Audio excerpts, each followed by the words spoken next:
أعوذ بالله من الشيطان الرجيم. بسم الله الرحمن الرحيم.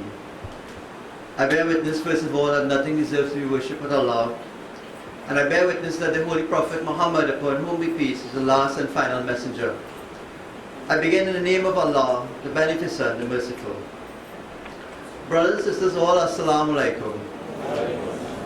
First of all, let me say it is a pleasure to be here this afternoon. I want to thank the organizers of the program, and I want to also say a special thanks to the Irish Village Jamaat for having me. My topic this evening is entitled, Is there a crisis in global leadership? To answer this question, there are a few key words we need to understand. And from the topic, these three words that I've dealt with here are crisis, global, and leadership. So first of all, what is a crisis? Two definitions here. First of all, a crisis is a time of intense difficulty or danger. And secondly, a time when a difficult or important decision must be made. So it's a critical point.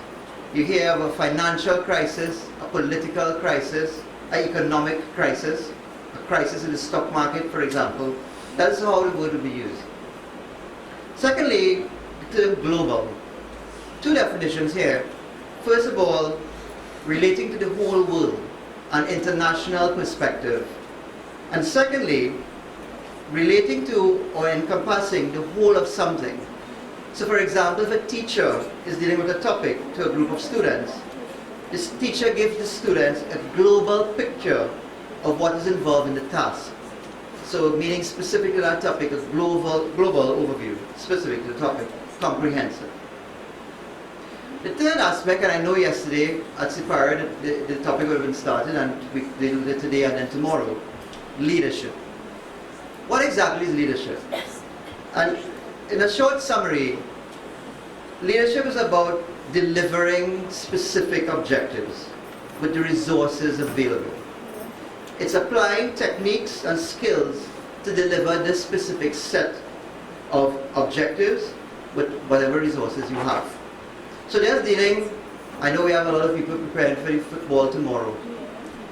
If you look at the leadership, you have the Croatian camp and you have the France camp. 1 month of football, one team has been through 3 extra times, one team is a small nation, the other one is a giant in Europe. The leader, at the end of the day, the objective is to win the World Cup. There's no other objective. The game may go normal time, they may go into extra time, it may go into penalties.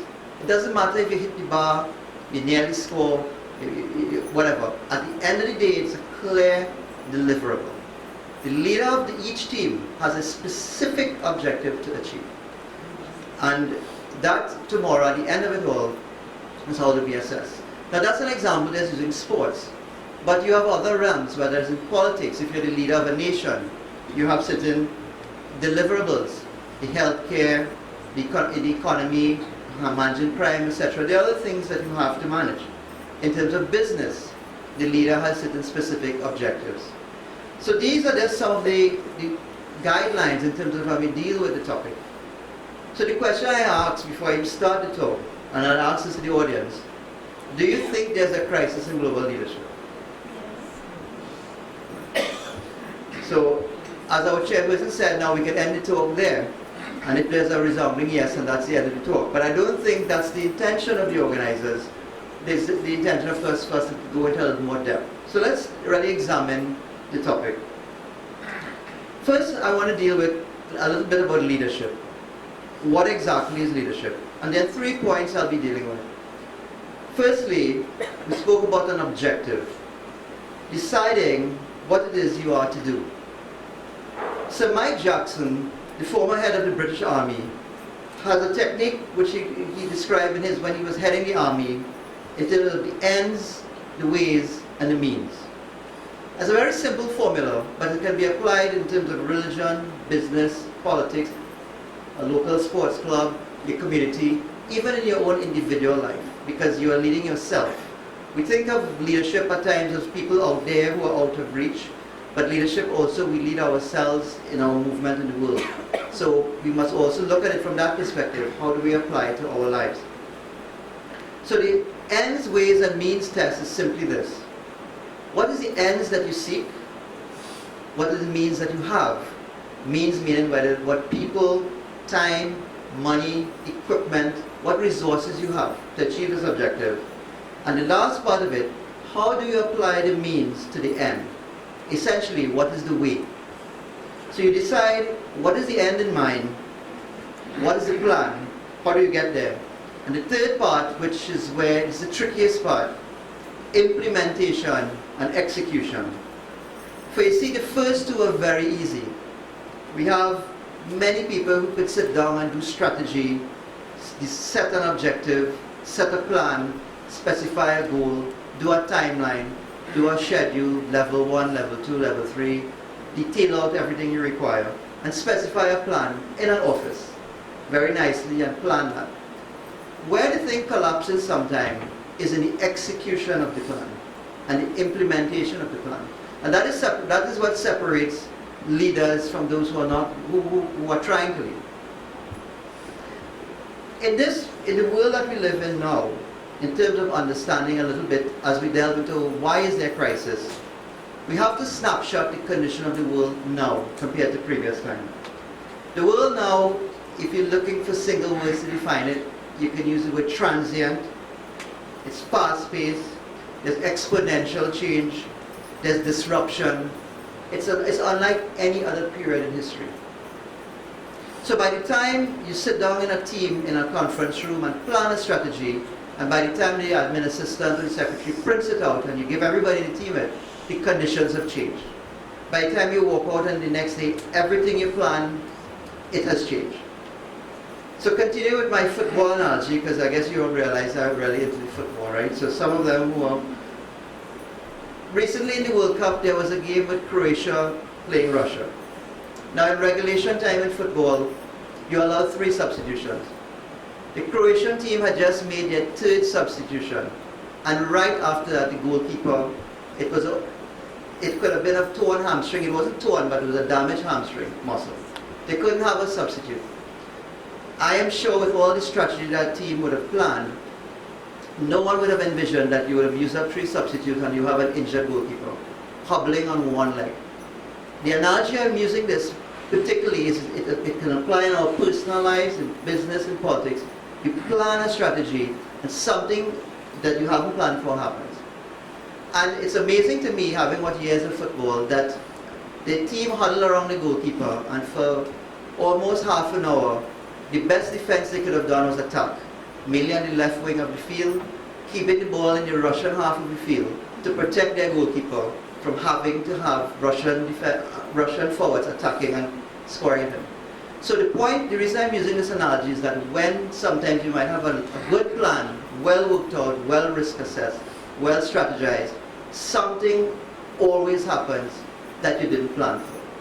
And the real test of leadership is in terms of a leader with a team to sit down and assess this change in condition and live and dynamic as it is happening, developing a strategy and plan to deal with what is in front of them. So that's the first point.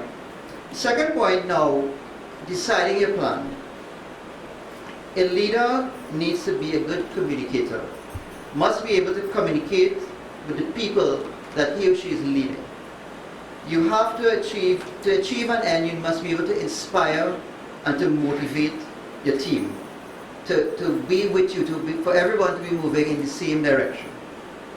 And the third aspect of leadership is the character of the leader, the personality. The chairperson and our first speaker dealt with it a little bit in terms of you're trying to define the qualities of a leader, they must have particular attributes. They must have certain qualities. In the Holy Quran, Almighty Allah says to us to imbue ourselves with His attributes. And whatever field that we are in, we have to realize it's a tremendous responsibility. We are like representatives of Almighty God here on earth. There is a Sai concept that hands that help are holier than lips that pray. And that service to man is service to God. So whatever sector we are in, business, technical field, medicine, health, education, politics, as a leader with a team, we have a responsibility as God's representative to deliver a particular service in a particular way. And I think that is why when we look at the topic carefully and talking about a crisis, there's a lot of that lacking in those who hold leadership positions in understanding that responsibility. And that is why we have the situation in front of us. Good leadership is about, as I said earlier, motivating and inspiring a team to move in the same direction from point A to point B. There's alignment. A good leadership is about delegation.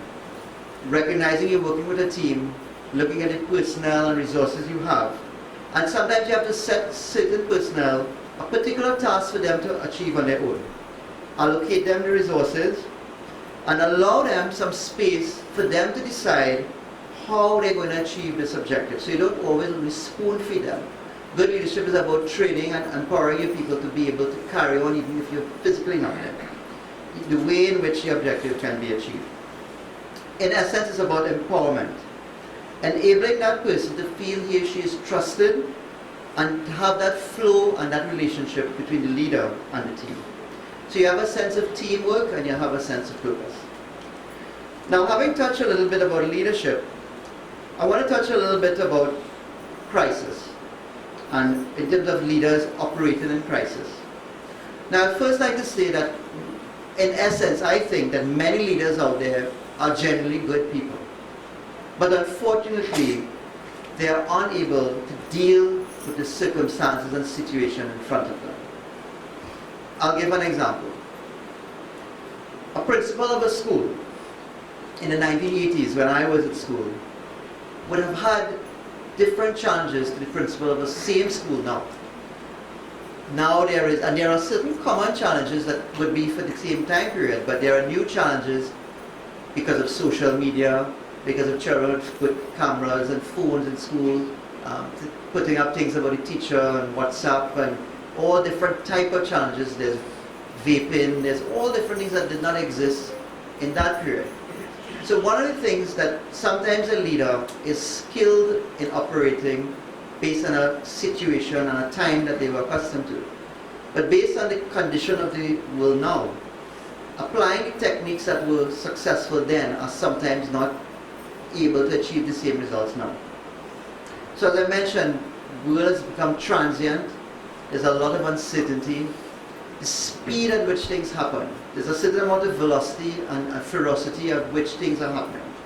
Disruption, and as I say, disruption is a new order. In terms of when you talk to people in different business organizations, there was normally a time when you go to a company and you could map out your 30-year career.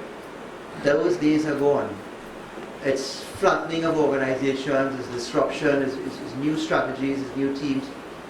So you find that you have to deal with a new situation in front of you. So leaders operating in this environment, there are new challenges that people are grappling with. So for example, and I'll deal with 4 of them. One of the challenges is what is referred to as bends in the road.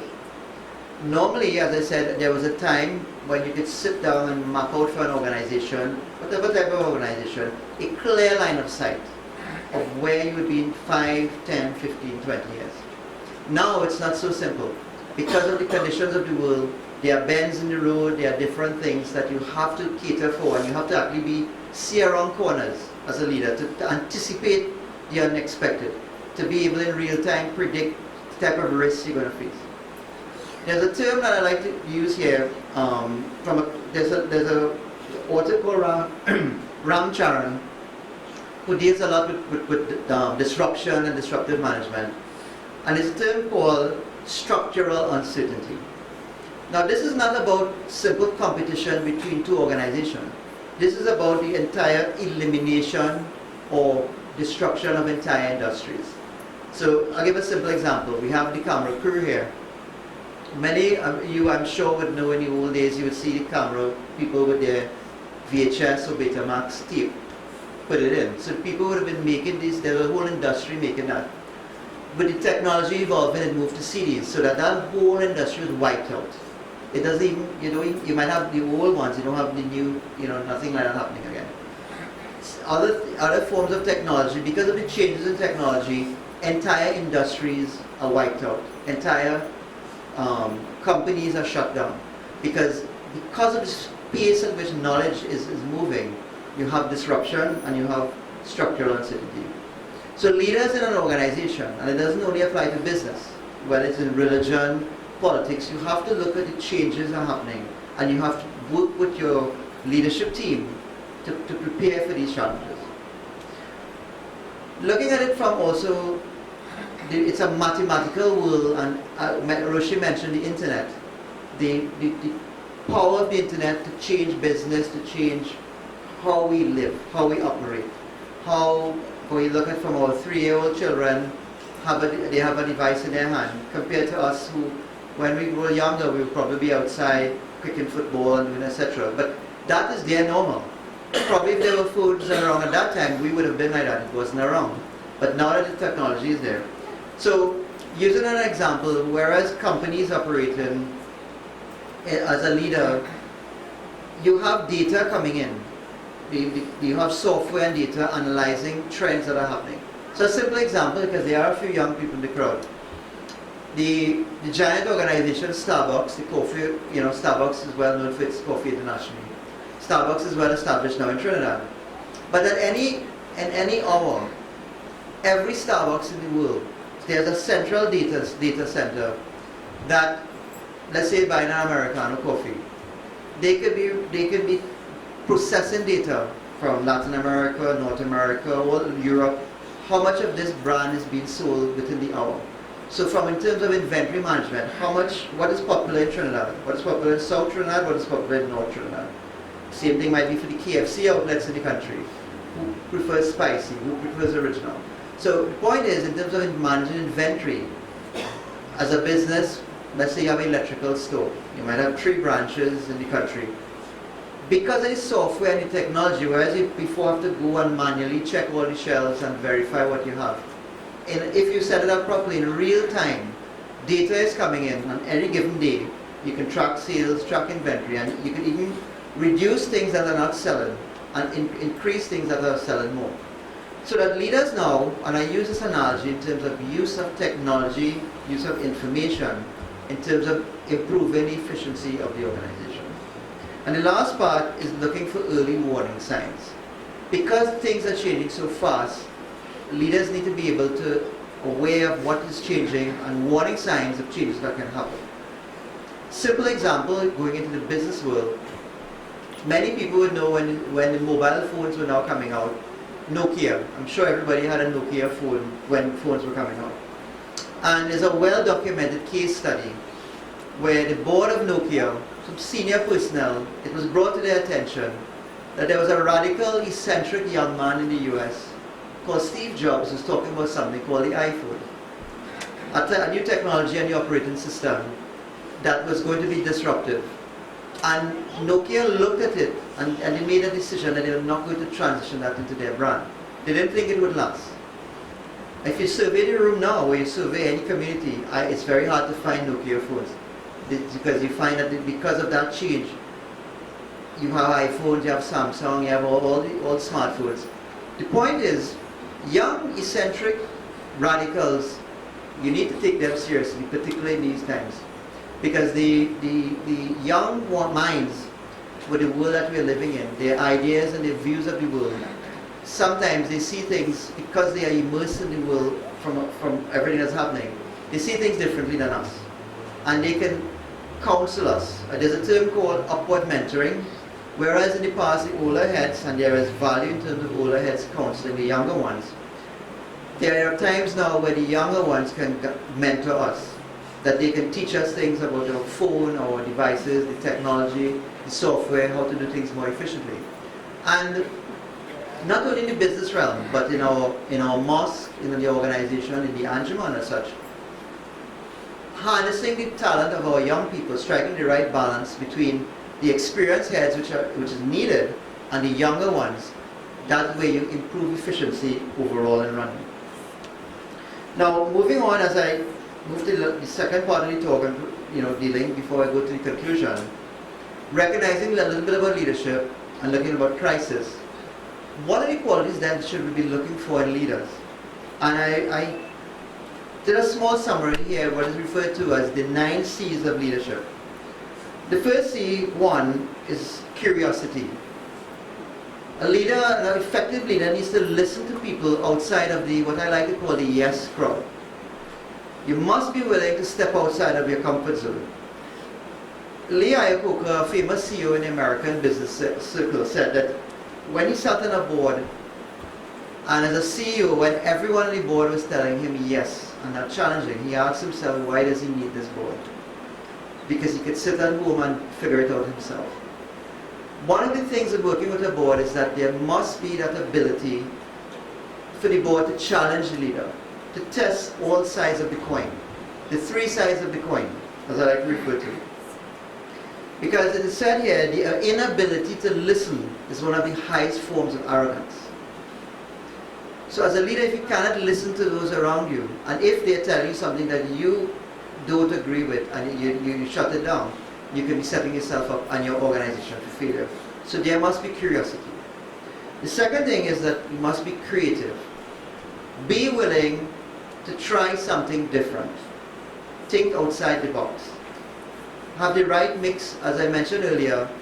You don't want to go too radical, of course. You have to have the right mix of experience with youth and new ideas. Once you strike the right formula, you can have optimization of how the organization runs. You must be able to communicate. Good leader can communicate and inspire the team, motivate them to achieve more than they would individually achieve on their own. So if you leave someone in an organization, one of the hallmarks of a great leader is that by leading that team, those people that they lead, their lives are improved, their lives are enriched. They're working towards a goal, but they can do more than they thought they could do on their own. The good leader must have character. Knowing the difference between right and wrong. Must be ethical and honest. Must demonstrate good moral and spiritual values.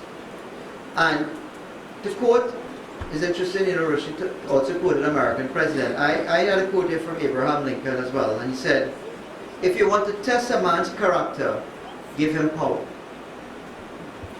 That's probably for another lecture, but that is a very powerful statement. If you want to test a man's character, give him power. The 5th C is that of courage. Commitment to face the harsh reality and to share it with the team. Courage, let's use a political example. Courage is taking a decision knowing that it may cost you votes, but you know it is the decision that needs to be made. And that is the type of leaders you require, that they can have the courage to do what needs to be done. The 6th aspect is that of charisma. The quality that makes people want to follow you. That ability to inspire and that ability to build trust. And the last 3, the 7th one, you must be competent. So if you're leading anything, you must be versed in that subject matter. Whether it's technical field, an educational field, medicine, etc. You must have an understanding of your subject matter. The 8th aspect is that of common sense. You must be street smart enough to deal with the reality and the rapid changes that are happening. And the 9th point is that the leader must have conviction. There must be a fire in the belly. You must have passion. You have to be ready and willing to do what needs to be done. So using these 9 C's and measuring leaders against what I refer to these 9 C's of leadership, at this point I can say yes, there is a crisis in leadership. We see it in sports, we see it in business, we see it in politics, we see it in education. The question, which is probably a topic for another day, Another time, which I might touch on a little, is how do we deal with this, recognizing that there is a crisis. First thing I'd like to say though is that bad things happen when good men do nothing. So the reason that we have reached this point to some extent is that sometimes people say nothing and allow the thing to go on. When there is silence, those who are loudest in the room are the ones who get their way. And the loudest people sometimes are not the ones who have the right and best advice or guidance. Sometimes the quiet ones, sometimes the more introverted ones, step back and step aside. So it's reached this point to me because of that. Recognizing we are in crisis, we need to look at history carefully and recognize that crisis is one of the most powerful periods of forging new leadership. If you look back at the last 3 decades of the oil and gas sector, I don't know how many offshore people we have in the room, but in the 1970s there was a major incident in the North Sea known as the Piper Alpha incident, where 167 offshore workers were killed because of certain handover on shift and lack of procedure, and it set in the UK a commission of inquiry that laid the basis for significant changes in safety, risk management, different operating things. Crisis in politics, crisis in economics, in education, in religion, have forged new leadership, new ideas, and new organization. Right here in the Anjuman, this Ahmadi Anjuman Ishaq Islam Incorporated of Trinidad and Tobago is no stranger to crisis. And probably another day in another forum, if some of the older heads of this organization get into the type of crisis this organization has faced, and emerging from the crisis, I think at times you look back at it now, the test is that we may have emerged better and stronger. At the time of crisis, people step forward, leaders step forward to take the organization in a direction it didn't know it had to take and deal with things that were not planned for. So crisis happens, but if managed properly, it is one of the most creative times to create and effect change. So looking at 2 periods of crisis, as I get ready to close off the talk, the first period of crisis I'd like to touch on is Saudi Arabia over 1400 years ago. A country in crisis, a country of barbarism. And out of that chaos and confusion emerged the greatest leader of all time, the Holy Prophet Muhammad, upon whom be peace, with a philosophy and spiritual guidance for all times. To this day we have the Holy Quran that provides guidance to us, for us to deal with all these dynamic and rapid changes that are happening. The Quran reveals itself. In my life, I've been reading the Quran since I'm probably small, like my some children in the room here. And same chapters that I've read 10 years ago, 15 years ago, when I read it now, it reveals itself differently to deal with what is happening. You always heard that as a student in Maktab from the Imams and the leaders, that the Quran reveals itself. And when you actually read it, every time you read it, you see the changing world, you are able to see how it reveals itself. Some things that I read 10 years ago and I couldn't understand, now it makes sense. Because I guess the conditions that have happened allow you to use the Quran for guidance. So the first thing in recognizing crisis and the challenges is that we have the great book, the Holy Quran, to help us as our manual for life to deal with these challenges. The second period of crisis I would deal with is just probably 100 years ago, when a leader emerged out of Pakistan, Mirza Ghulam Ahmad, the head of our organization, and restored the pristine, pure and peaceful Islam as taught by the Holy Prophet Muhammad, upon whom be peace. As leaders, our role as members of the Ahmadi Anjuman Ishaq Islam Incorporated of Trinidad and Tobago is to propagate this pure, pristine and peaceful teaching as taught by the Holy Prophet Muhammad, upon whom be peace. So as I close the talk, to deal with the question again, is there a crisis in global leadership? I would say yes. But from this crisis, I think we have to manage it and use it to forge a new generation of leaders out of this crisis who will emerge more equipped, more resourced, more skilled to lead people to significant success in this disruptive and fast-paced and challenging environment. In the talk, I would have dealt with the definition of a bit of leadership on crisis. What is leadership? What is a crisis? What type of leaders do we require? We identified opportunities in crisis, and we touched a little bit on the way forward. Thank you for the opportunity to present to you. Assalamu alaikum. Peace be upon you.